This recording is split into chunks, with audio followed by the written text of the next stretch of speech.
The Okay. floor is all yours, Sam. Take it away. Oh, great. I realized I was hosting, but I guess I'm by gonna help. default, since I did choose the title. No, I'm gonna help. Everybody's gonna So, help, so that's okay.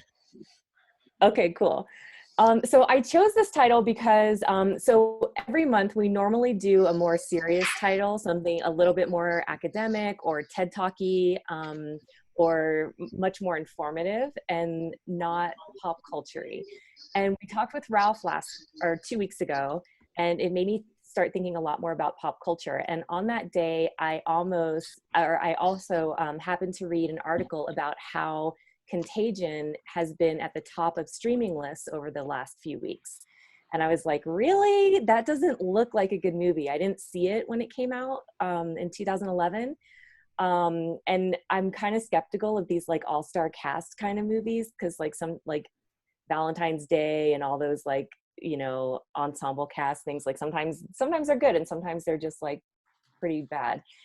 So I was kind of curious about it and curious about why people are watching this now, and whether or not it could be something that's cathartic or something that just scares the shit out of us, or what's going on. So when I've been talking about like kind of lightening up the media club and adding in some extra opportunities for us to discuss some different things. So we decided to just go ahead and go with this one. It could be a terrible movie. It could be a great movie. It could be totally relevant. It could be totally off the mark. So that's what we're going to talk about today. So Jane, what are your thoughts? Because I'm curious why you asked that question. Well, I had already seen it, and I wasn't privy to the discussion for the choice, but I thought maybe you had chosen it because very early on in the pandemic, there was a long interview on something in the U.S. I think scientist who was the chief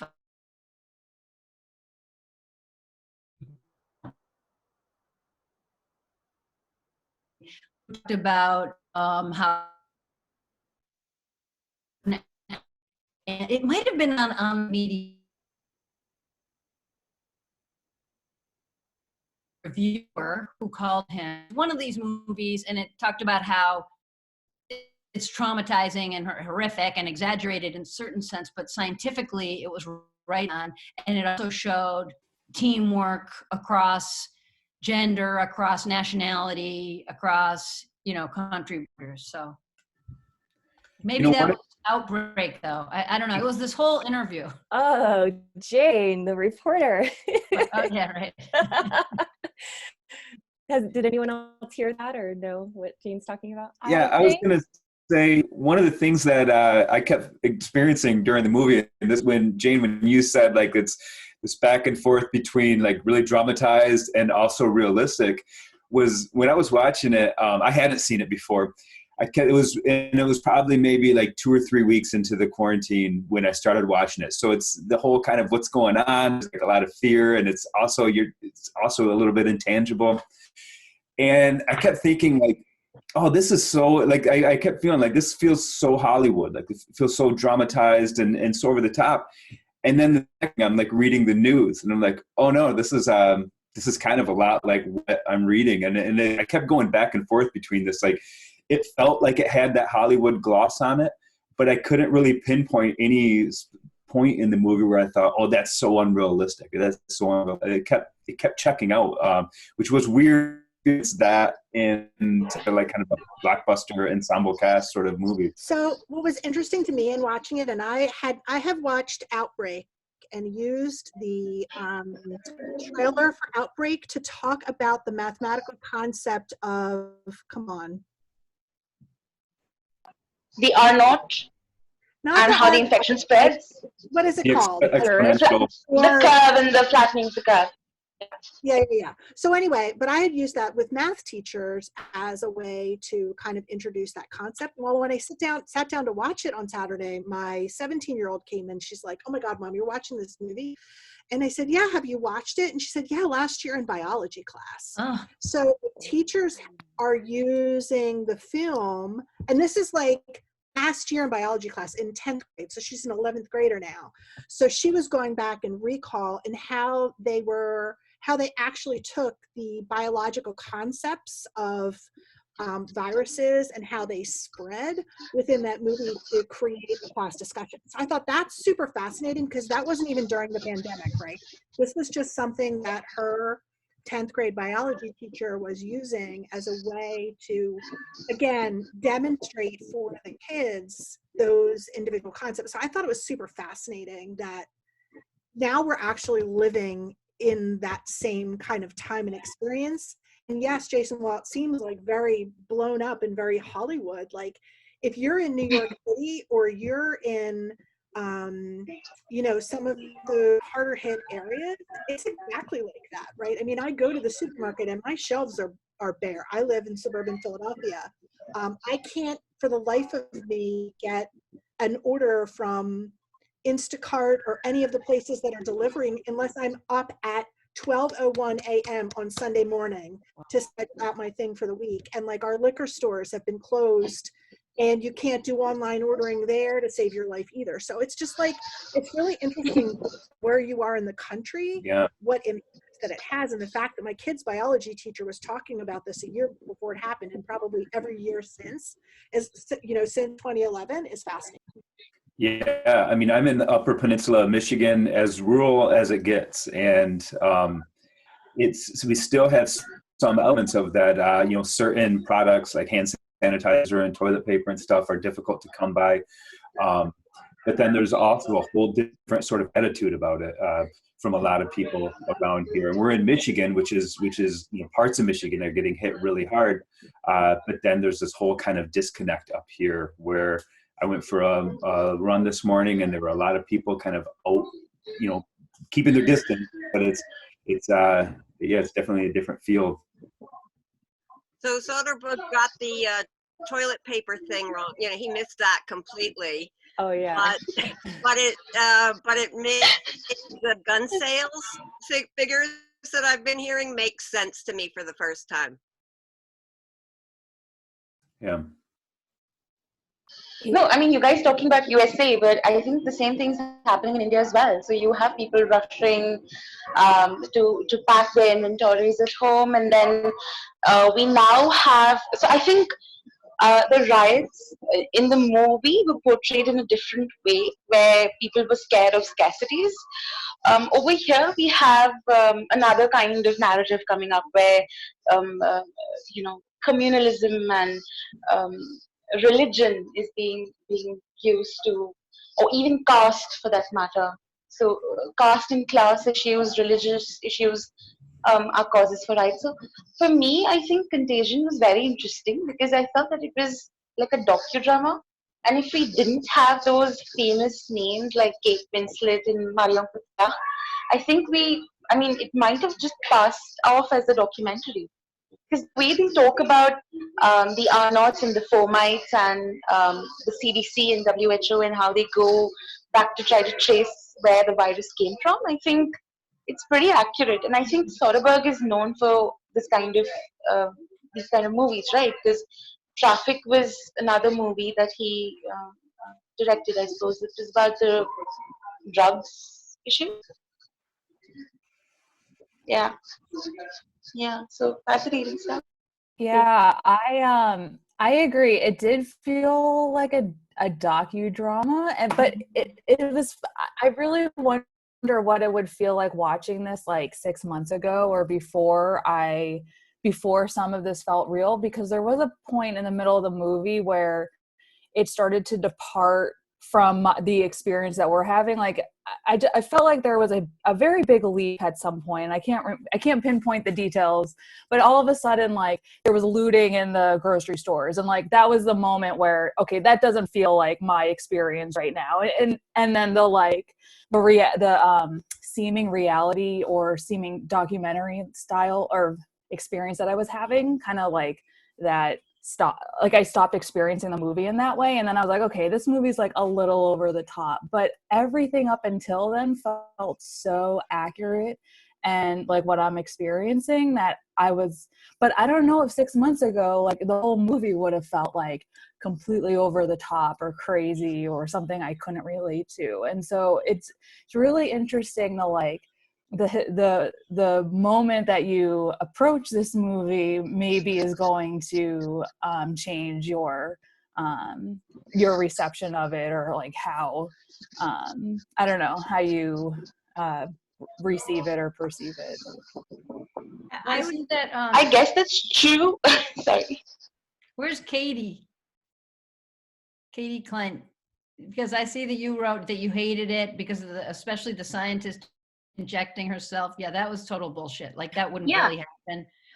But, that's actually, I think, dangerous to make the public think that can be like the magic bullet, that there's a ton of people out there who are developing viruses and that they can just inject themselves and get right past the whole process of developing a vaccine, and that it'll like automatically solve all our problems. Where in reality, if a scientist did that, that would be so unprofessional and dangerous. And then the few people, there are not millions of scientists out there developing vaccines.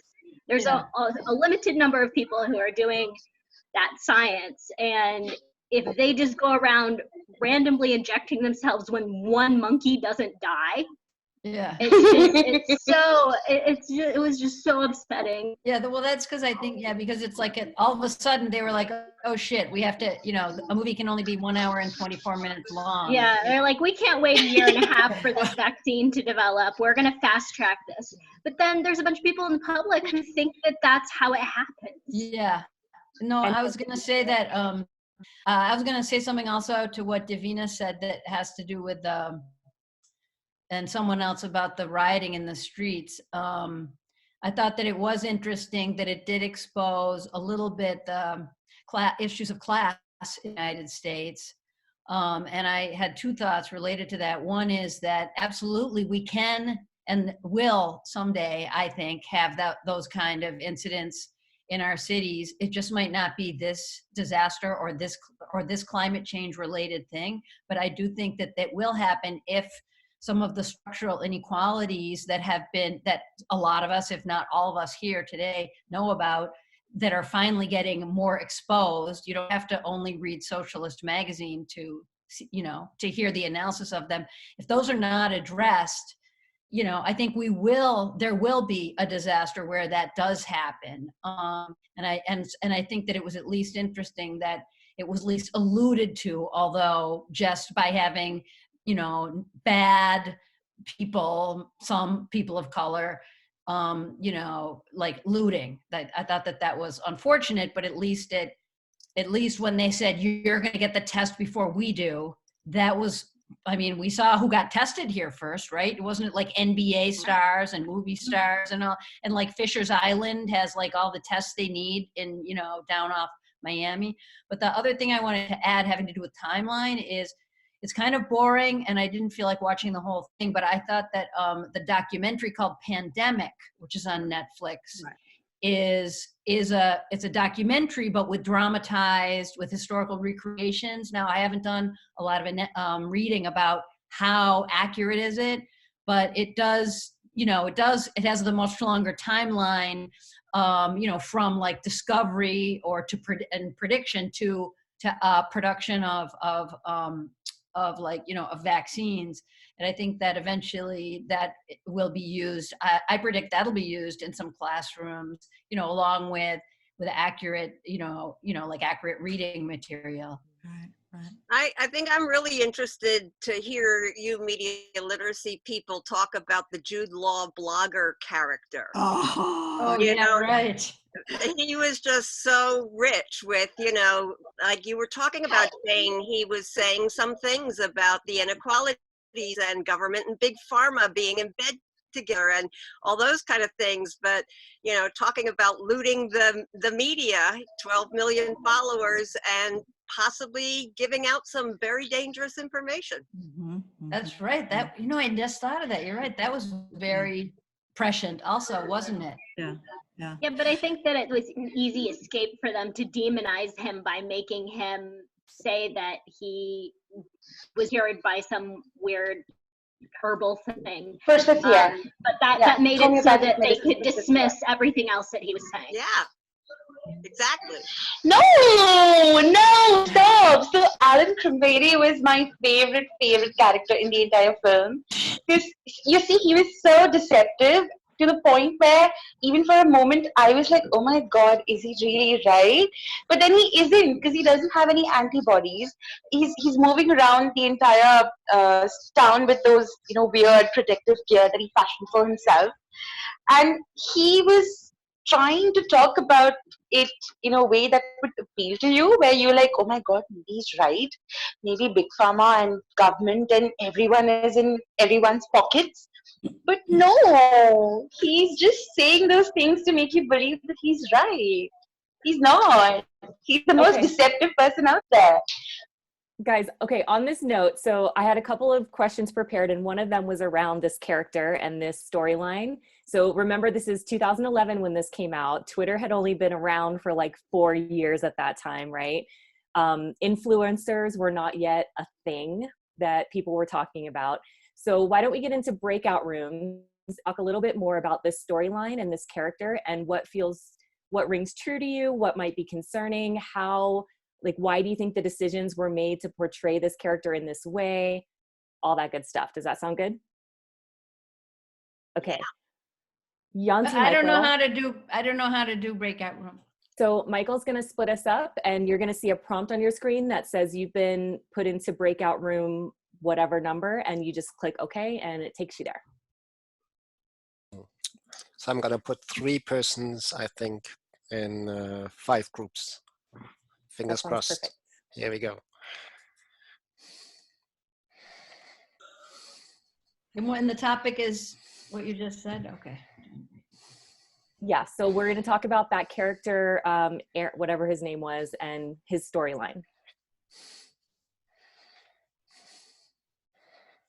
Are we all good right now? Are we all getting there?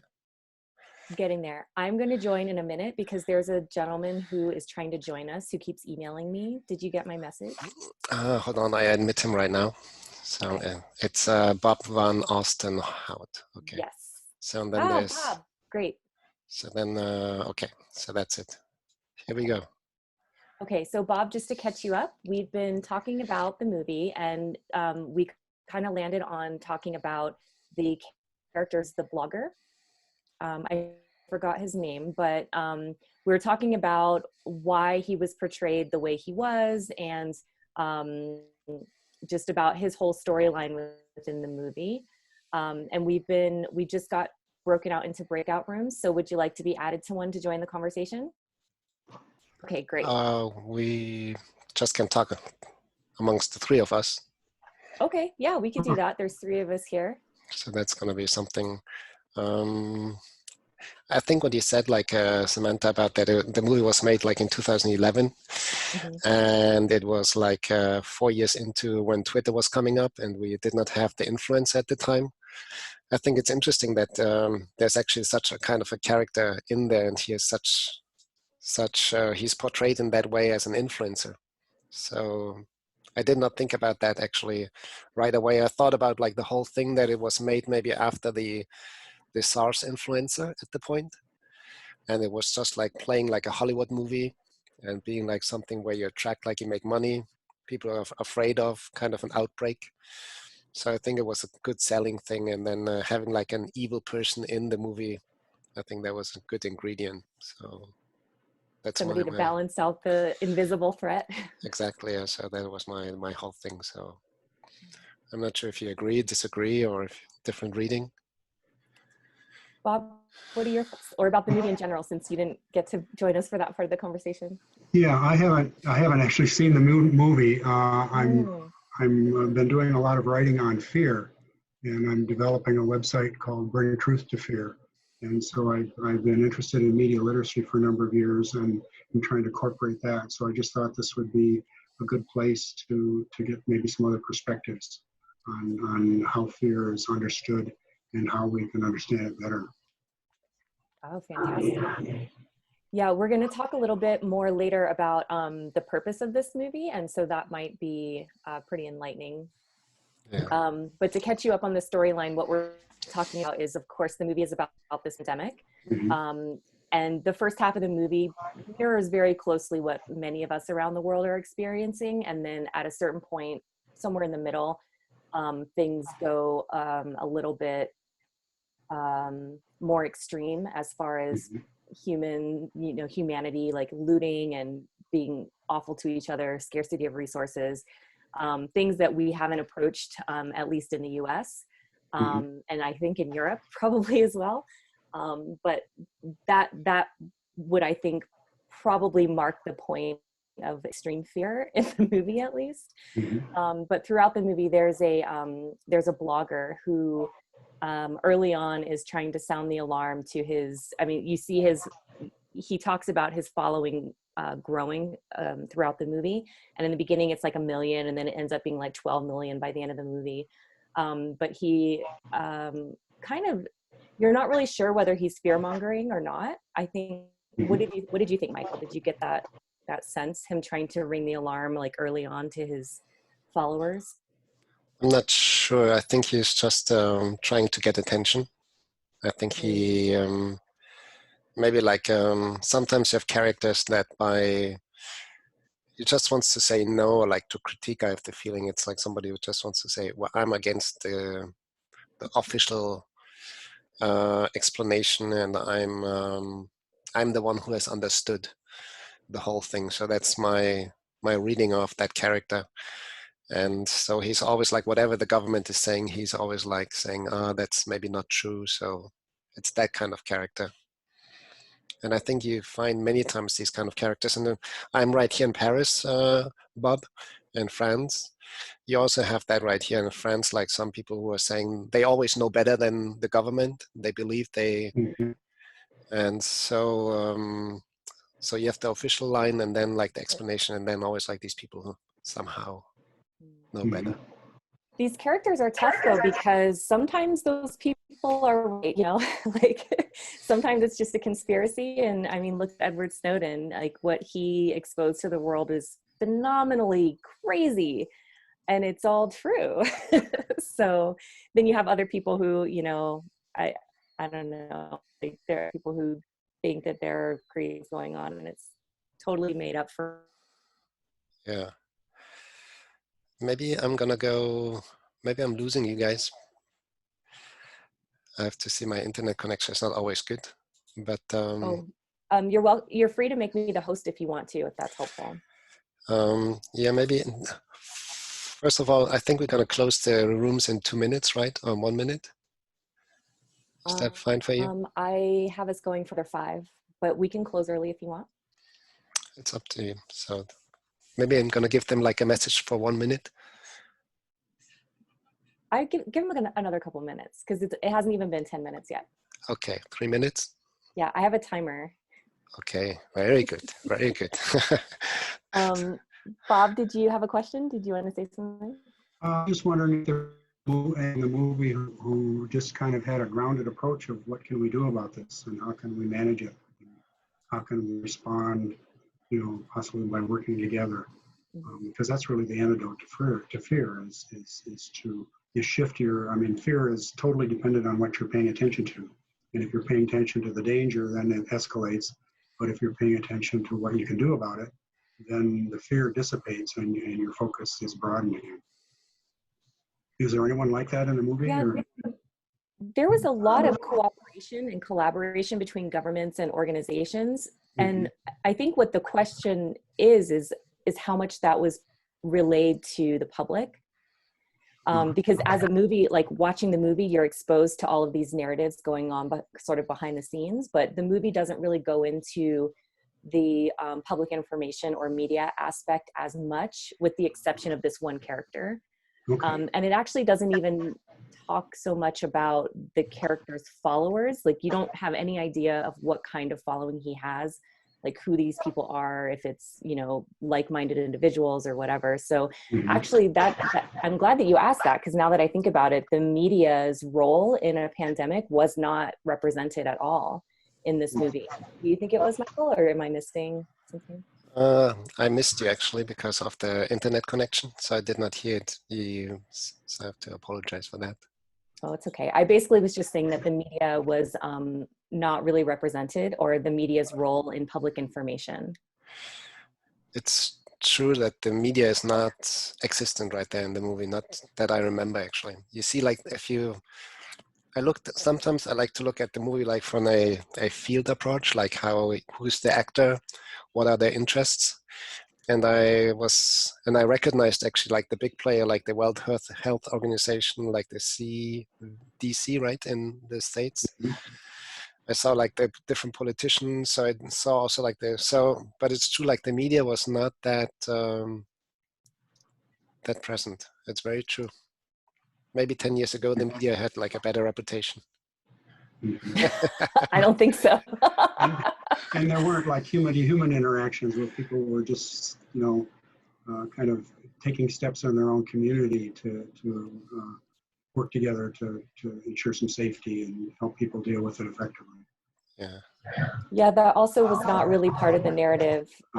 There a little bit. I mean, there was Matt Damon, of course, was a very calm, do-gooder kind of guy in the movie. So he represented more of a calm, rational type of personality. And then you would see him go out into grocery stores and everyone else is like looting or like trying to just a very primal kind of behavior. But there was not a lot of focus on like communities pulling together, or nonprofit organizations or volunteers, or even the healthcare community, actually. It was very logistical about like the outbreak, what's being done to address it at sort of the more government level. So it really reinforced the common message that human beings are aggressive and competitive and really only out for their own self-interest in some respects. Is that true, or? I wouldn't say that it reinforced that necessarily, and this is my own perspective. I mean, I'm sure that other people would interpret it differently, but the message that, the human message was more represented by the main characters in those governmental organizations. I think, like there is a scientist trying to find a cure who ended up injecting herself with a potential vaccine for the good of us all, kind of thing. Kate Winslet represented a character who put herself in danger and ultimately died of the disease, trying to figure out what was happening. So that's definitely there, like sacrificing for the good of us all. But yeah, more on that kind of a. But there's also like the other side. So there you have really like the evil person, and then you really like the Mr. Law. What's his first name? Jude Law, like the blogger. Then you have like the I think at the end actually the World Health Organization, they're providing not the real vaccine to like a Chinese village, so they're providing just a placebo. You're seeing like also like the looting. So in a way, I think it's a balanced way. So you have like, for me, it's a Hollywood movie. It's good and evil, and it's black and white. So it's not something, and it's a selling thing as well. So for me, that's something to see, like that you need these, and they were thinking about these ingredients in the movie. And then at the end, they had like a happy, positive ending that the virus was over. So. Because it is a Hollywood movie, after all. It's a Hollywood movie. So we are going to come back. The timer. Yeah. So I'm going to close all the rooms. Check, check, check. Here we go. I think I made you co-host right now. Okay. Great. Okay. So Bob, just to, since this is your first meeting, what we'll now is right now we're just a smaller group for this discussion, and then we're going to come back into the larger group. There's probably 10 of us. Great. It's saying that there's a couple right now. Get my water bottle. Yeah, they're closing right now on 40. I have like a bad connection, Sam. That's happening. Okay. So, but you should be the co-host as well. Here we go. Hello. What's going on? Hi, what's up? Oh, nothing, just hanging out. Everybody kind Yeah, of we like, just had a cool discussion. Yeah, I'm now. Yeah. You know, I Costas, ran this.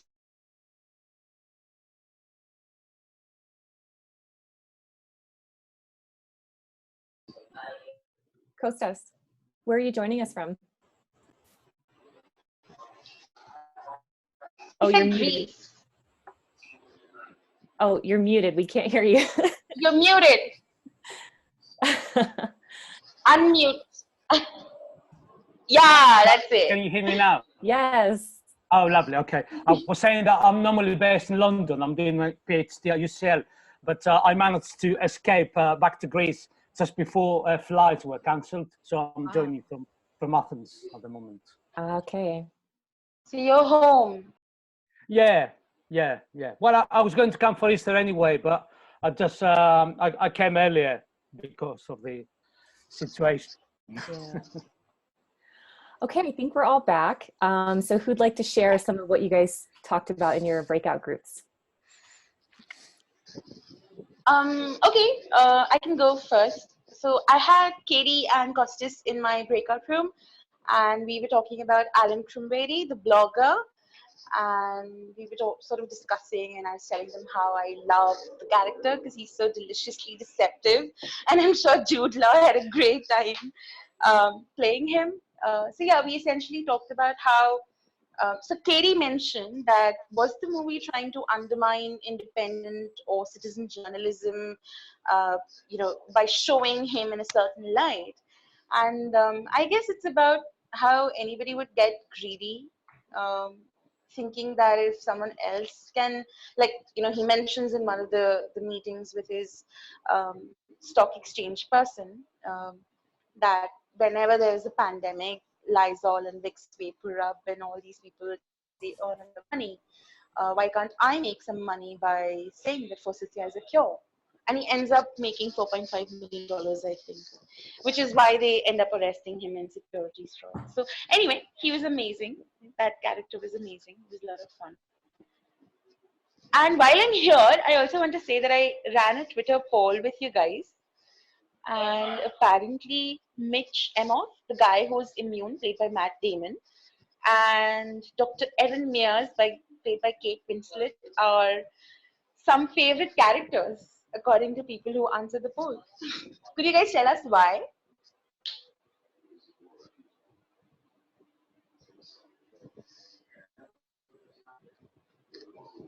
Oh, Samantha, I can't hear you. You're muted. Ooh, rookie mistake. Does anybody here identify with that? Like, or is that, did anyone say those are their two favorites, or do they happen to be your favorites? Yeah, I've voted for Kate Winslet, and explaining why, I don't know. She's just like I mean, I just like her. I just do. I can't help it. But I don't know. She just represents like science to me. Like I trusted her, and I trusted the work that she was doing. And it was devastating when she died. I mean, we've all seen it, right? I'm not giving it away. Right. When she died. So, yeah. so and then also like her in that, the last thing that I really related to was just how the way that she died. And because to me, that's what's so devastating about this disease is you die alone, and like you're isolated. You don't have people who love you and around you, and she was in this very familiar now scene of these large warehouses being converted into those isolation centers. And I don't know, I was devastated by that. Yeah, 2 points on that, right? She's doing her job and she died. Sorry. That's right. So 2 point, can you hear me? Yeah. So the 1 point following up on that scene, right? That guy was really cold in the bunk next to her, and she grabs her jacket. Like, again, that she's the star caretaker, healthcare and humanity. Like, I'm going to give you my jacket. And she couldn't, right? Because she dies. I noticed that.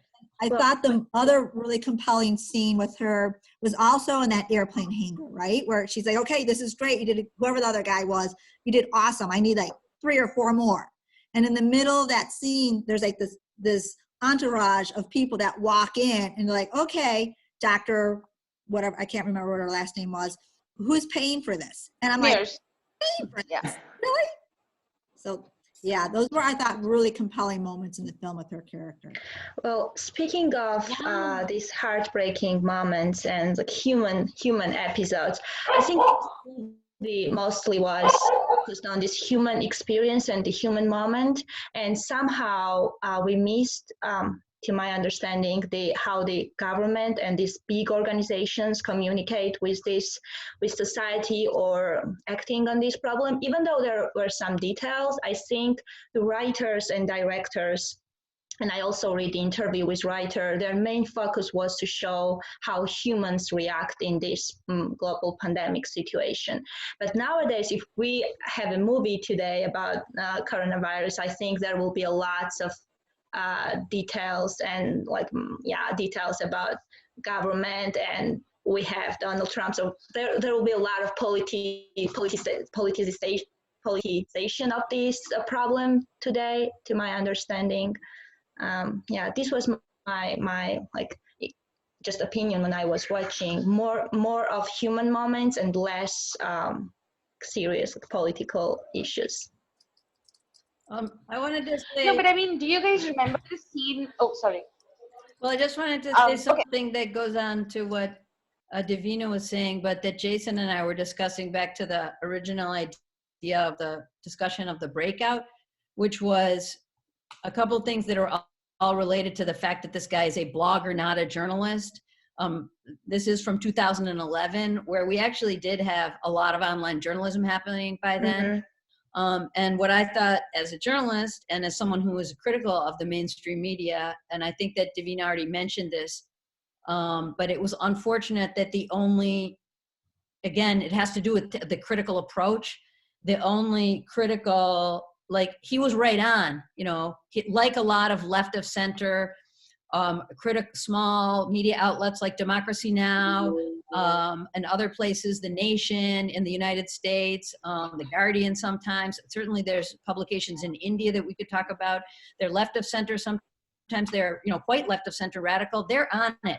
A lot of times they're on it, and they discover and will expose some kind of an injustice or some kind of something happening that for one reason or another isn't making it into the mainstream media. And it's not because there's some big cabal of all these editors sitting around saying, let's keep this out of the media. No, it's because it's the mainstream media. And so they're much more all about the status quo.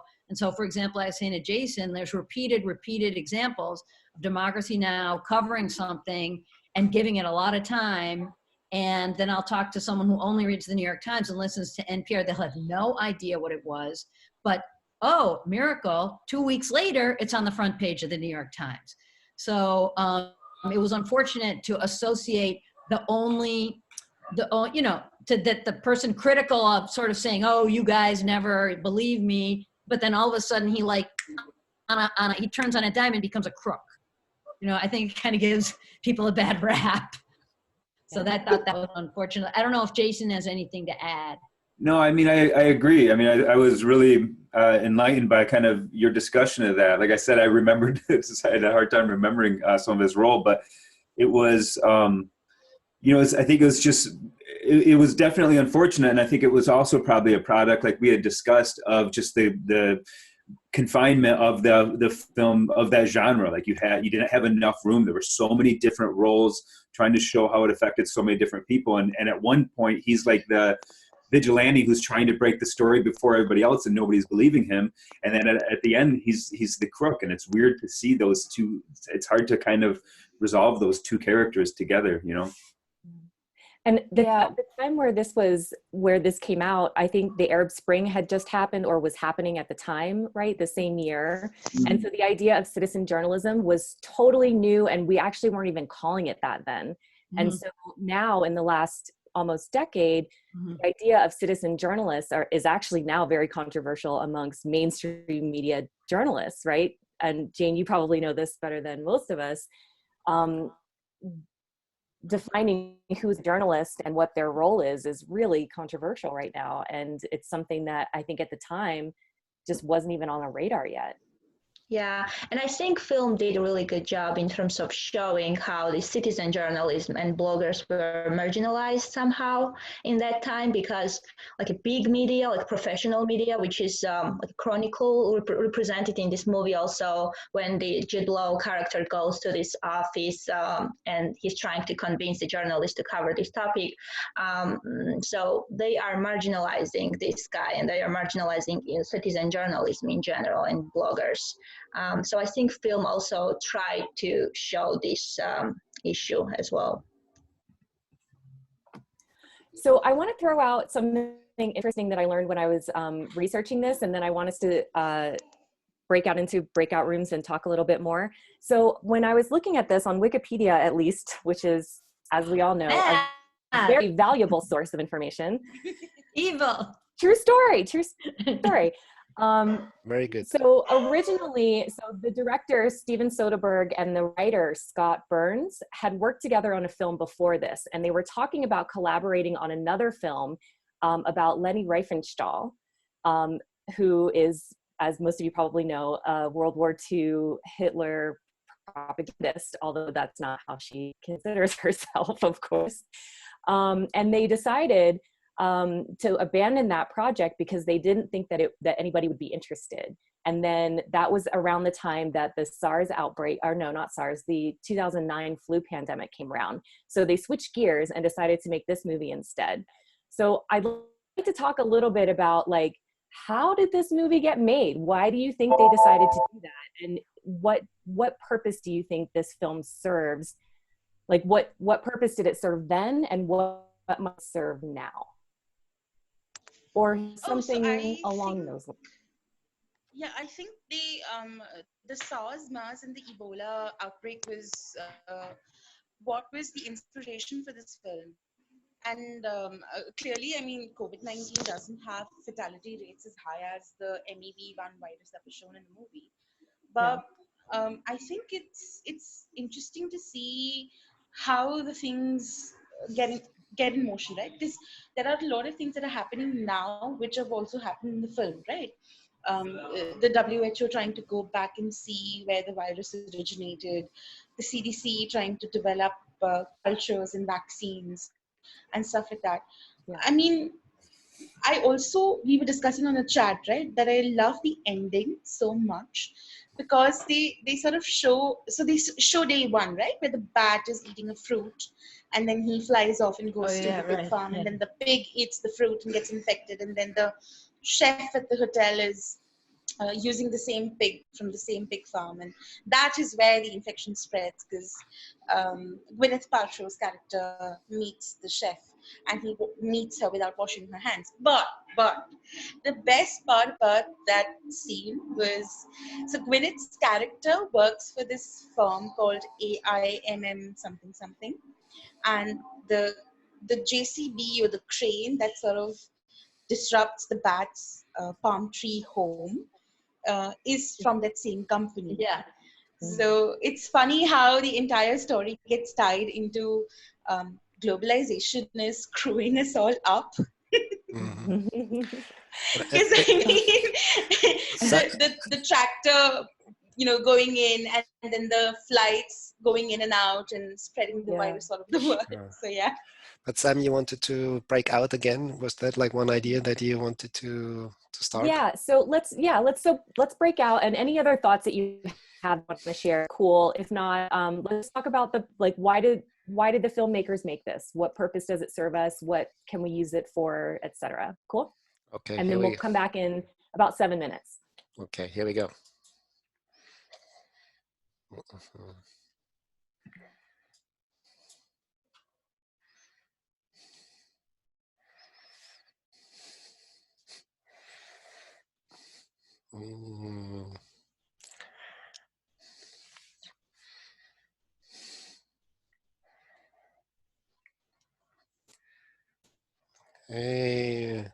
How are you?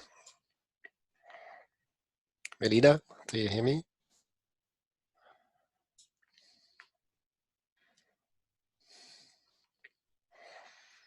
Hello, cannot hear you. I can actually unmute you if you like. Should I?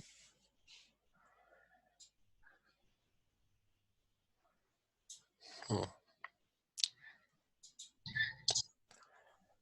Melda, can you hear me? This is Michael. Hi, Michael. My daughter. Hey, how are you? I'm good, Hey, thank you.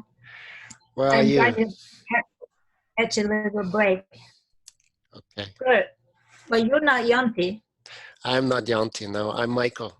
Actually, we are running with Sam, we are running the Media Club. So we get like the Yanti Zoom codes and then we just log on, and then I haven't figured out actually how to change like the name. So I'm not Yanti. That's gotta be. How are you? Did you see the movie? I'm good, thank you. Long time ago. Long time ago? Is this the movie they're talking about? Because Pardon? I don't remember any of the details. Yeah, I saw it like a week ago, and it's the first time I saw it. But for me, it was really like a Hollywood movie. Like had like all the. See, I'm right here in Paris, so for me, it was really like a big production, different ingredients for making like a good movie, some bad and evil, and then having like a happy ending at the end. And so then, yeah. So you see, I'm original from Munich. Maybe I'm in Germany, so maybe I don't know. Where are you from? Are you in Turkey? I'm from Turkey originally, Okay. but I live in Long Island. Long Island. And I'm having dinner in the background. I mean, the lunch. Very nice. So what do you think about, so what's your reading of the movie and or if, as far as you thought it the same way or do you saw it differently? When you watch it without the epidemic time, it's different than when you watch it now, right? So I watched it a long time ago. It was a distant story to me. I didn't even care. Like I was like, oh, look what might happen in the future. But now you watched it during the epidemic. It's a different way to look at it, no? Very true, yeah. Very true. I thought as well like about the other movies I saw about pandemics, like Outbreak. And there was, I think, like Jack Bauer and the 24 Hours. I think there was like one season where they're talking just about an outbreak. And yeah, I very much agree with you that today's reading of the movies, it's different. There's different information that you have today about the pandemic and you see like a different reality.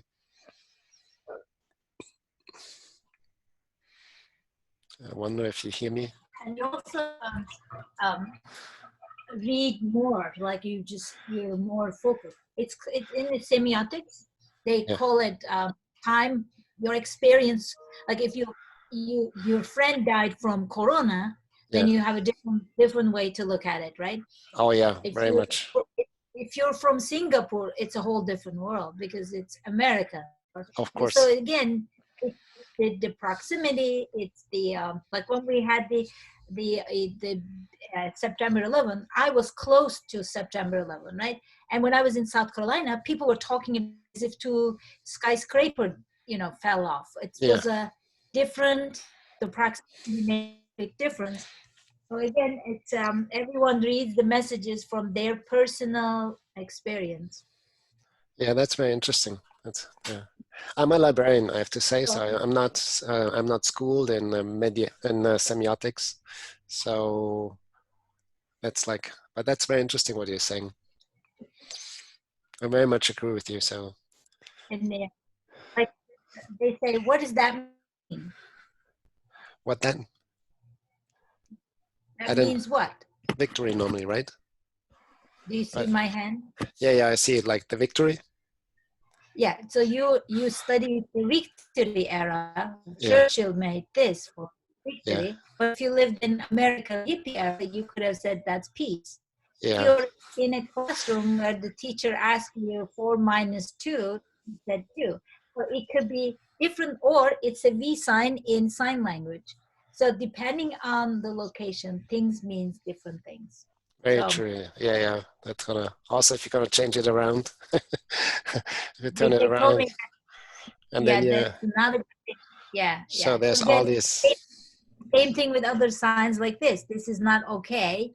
Yeah, It's money in Japan, obscenity in Brazil, and zero yeah, in Southern France. So, and people need to understand, when you look at media messages, everyone reads differently. For instance, we have Trump speeches.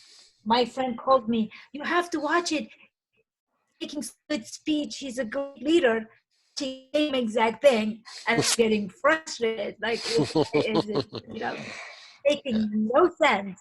But two people watching the same thing at the same time, and yeah, we read differently. Again, your political inclinations also make a difference in yeah. your interpretation of the media. So It's very true. Like how our bias is gonna influence the way we read, like like the same speech and how we I remember it's kind of funny. I just came back from India, and I remember like how they make always like this for saying yes, and basically it's it reminds me all the time. Like, so I came back to Paris, and everybody was so it's kind of funny. But I'm gonna get everybody back in the big discussion, because I think we only have another 5 minutes, so it's gonna be so like this. We're gonna be. thank you so much. Nice meeting you, Michael. That's very, very nice to meet you. Yeah. I see you in a second on the, it takes like, I think like 30 seconds to bring everybody back. So how do you know Renee? Did you come to the Summer Institute? Okay, I very didn't nice. come to the Institute, but I came to her conference last year. Oh, very nice. It's in Rhode Island. So she's been, I've been citing her for all my life. She's my She's your mentor. Very Yeah. nice. I met her 2 years ago at the Summer Institute. So that's the first time. That's when we started like the MediaClub. Yeah, I was supposed to be in the education summit in University of Leeds. Okay. But maybe in the future we'll meet in one of those conferences in person. Inshallah. So that's gonna be Oh, the. inshallah. Wow, your Turkish is excellent. I mean, Tamam. Arabic. Tamam. So it's gonna be. Ooh, tamam. Tamam. That's gonna Very work. Nice talking to you. Thank you. Here we go. We're all back. Yes, I think so. Oh, I was talking about Marion Cotillard's character, Dr. Leonara, and we just like broke off. I have to apologize. The breakup. I think we only have like 5 minutes, so that's my fault. Yeah. No, it's totally fine. So let's take a couple minutes. So we'll take a couple minutes and just kind of discuss what we discussed. If anybody wants to add any final thoughts or anything like that, and then I'll talk a little bit about what's coming up in the next few weeks. I just want to mention one thing. It's not really related to this movie, but it was into my mind while all this pandemic started. Well, I was listening, and I'm still listening to CNN a lot. I'm listening to NPR, but mostly my thoughts are based on CNN coverage of this pandemic. And I was thinking how we dramatize, how media dramatizes this situation. Even when I'm comparing this situation we are living now to the film scenario, I think that we are in a better situation right now, right? So we can at least go outside, we can at least do some grocery shopping, while it's really hard to doing that in that movie. So I was thinking about this, the reasons of dramatization of the situation we are living right now, who is behind this dramatization, and of course mostly it's media. So this was my big question I'm having since this pandemic started.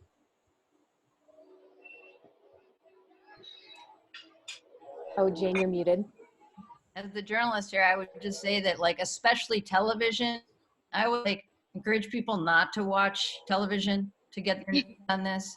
maybe tune into what I often do here in the United States is I watch the first half of the PBS NewsHour, and then I watch NBC Nightly News just so I know what they're saying. But it's television is the industry. I mean, there's that thing, the proverb or whatever, if it bleeds, it leads. And that is totally true.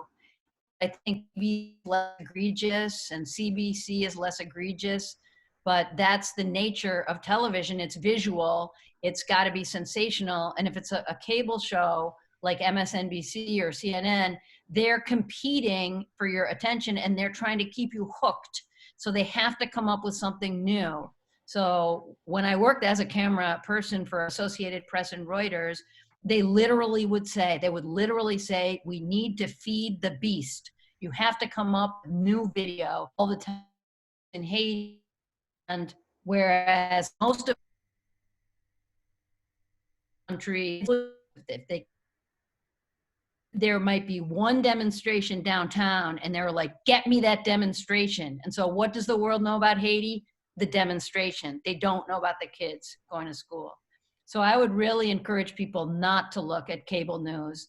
I think if you live in New York, I think it's really important and interesting to look at Cuomo's, but I haven't watched an entire Trump press conference since the beginning. And I don't even subscribe to CNN, you know? I think that, and I also think mixing up your news outlets to look at news from India, you know, from Latin America and from Europe is really important. And it'll, because this is a global pandemic and people aren't killing each other in the streets, but you know, I have several friends who've had it and who lived, but I also have friends who are working in hospital emergency rooms, and it totally looks like that movie. Mm-hmm. Don't watch CNN, really. Well, I'm sorry to report that people are actually killing each other in streets in India. There are mob lynchings happening. I am in a very safe environment, and I'm really privileged to be here. But there are so many people who don't even have food and they're stranded. And there are alternative news, television news in India is shit. Sorry, but it's shit. And I mean, there are alternative digital portals which are breaking news stories like the public distribution system for food, which promised poor people and migrants and people who are trying to get home free food grains are not getting good stuff. It's dirty, it's rotten, it's low quality. Some of them are getting